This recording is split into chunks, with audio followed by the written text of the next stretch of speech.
नमस्कार पेंशन धारकों, सांवला गुरु में आपका फिर से स्वागत है। तो साथियों, आज हम आपको बड़ी खबर सुनाने जा रहे हैं। तो सुनिए खबर विस्तार से। चलो खुशखबरी का सिलसिला शुरू करते हैं। केंद्रीय कर्मचारियों के लिए बड़ी खबर है। जुलाई 2024 से कितना महंगाई भत्ता होगा, उसका आंकड़ा लेबर ब्यूरो की तरफ से जारी नहीं किया गया। दरअसल जनवरी 2024 में महंगाई भत्ता DA हाइक 50% पर पहुंच चुका है। उसके बाद जुलाई का आंकड़ा जारी किया जाना था, लेकिन इस आंकड़े को जारी नहीं किया गया। इससे स्थिति स्पष्ट हो गई है कि केंद्र सरकार महंगाई भत्ते को बेसिक पे में मर्ज करने जा रही है। जुलाई 2024 से यह मर्जर किया जाएगा।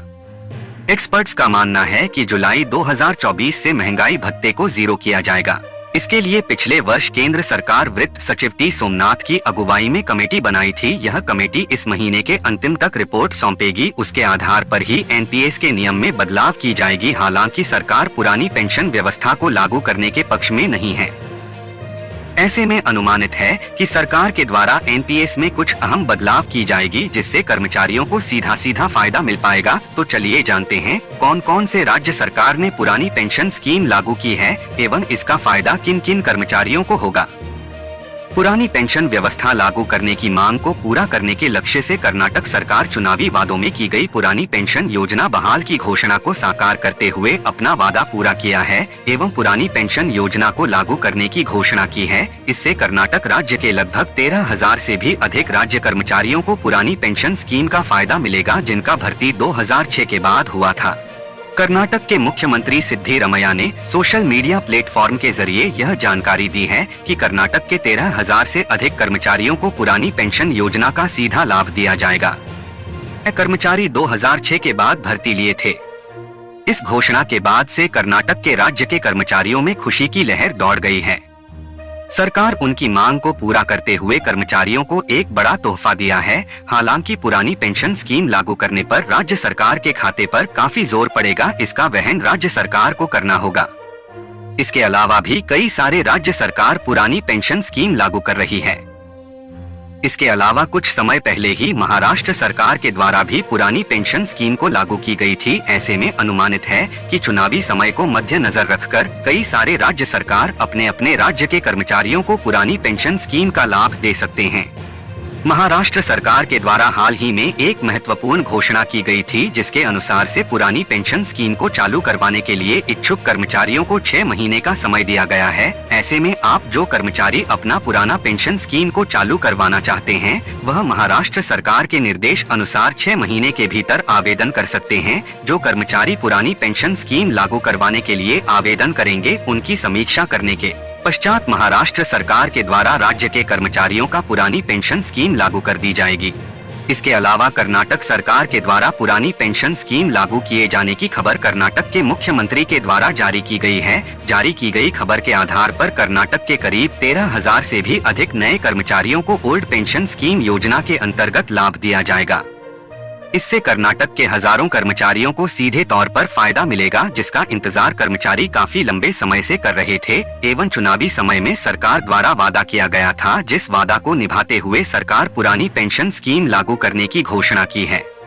केंद्रीय कर्मचारी काफी लंबे समय से ओल्ड पेंशन स्कीम लागू करने की मांग दोहरा रहे हैं, मगर केंद्र सरकार की ओर से इस पर विशेष ध्यान नहीं दिया जा रहा है। वहीं केंद्र सरकार पुरानी पेंशन स्कीम की मांग को ध्यान में रखते हुए एक कमेटी गठन की है, जो कमेटी NPS की समीक्षा करेगी एवं इसका रिपोर्ट केंद्र सरकार को सौंपाएगी, जिस आधार पर NPS में कुछ अहम बदलाव की जाएगी, जिससे कर्मचारियों को फायदा मिल सके। मगर केंद्र सरकार पुरानी पेंशन स्कीम लागू करने के पक्ष में नहीं है।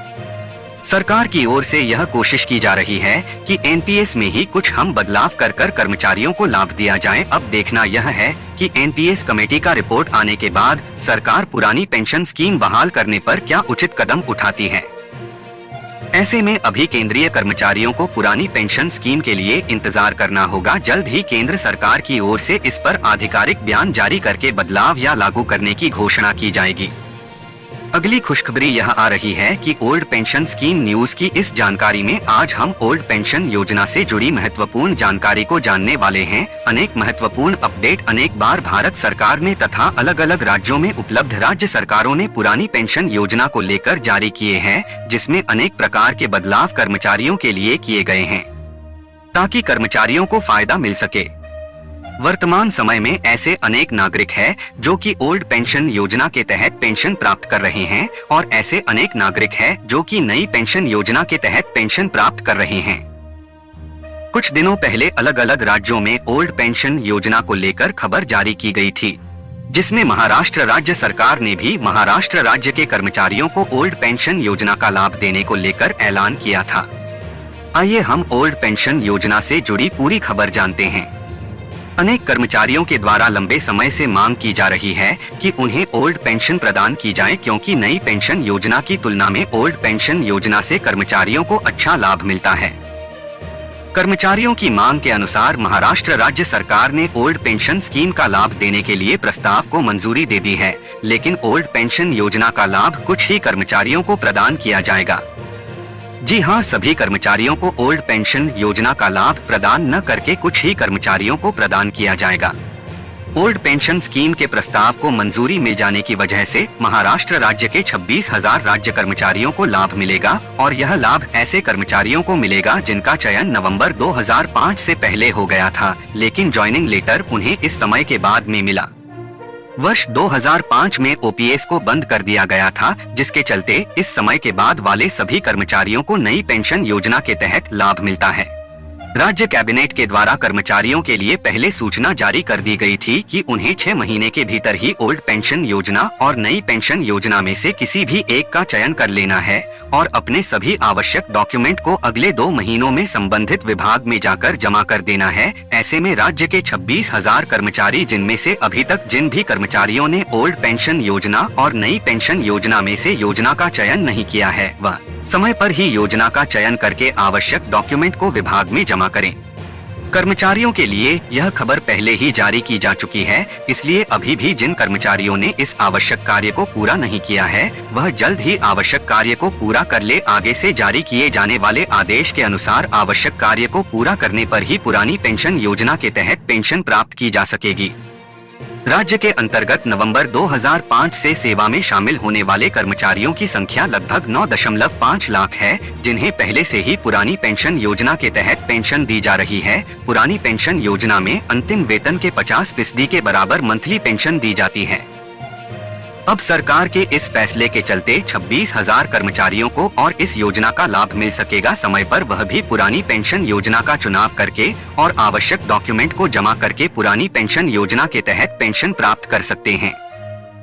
अलग अलग राज्यों में इसी प्रकार राज्य सरकार ने महत्वपूर्ण खबर जारी कर दी है और कुछ राज्यों में कभी भी खबर जारी की जा सकती है। तो अगर आप किसी अन्य राज्य के रहने वाले हैं तो जरूर अपने राज्य की खबर को पढ़ें। वहीं अगर आप भी कोई सरकारी कर्मचारी हैं तो ऐसी स्थिति में आप भी पुरानी पेंशन योजना का लाभ राज्य में की जाने वाली घोषणा और नियमों अनुसार जरूर ले सकेंगे।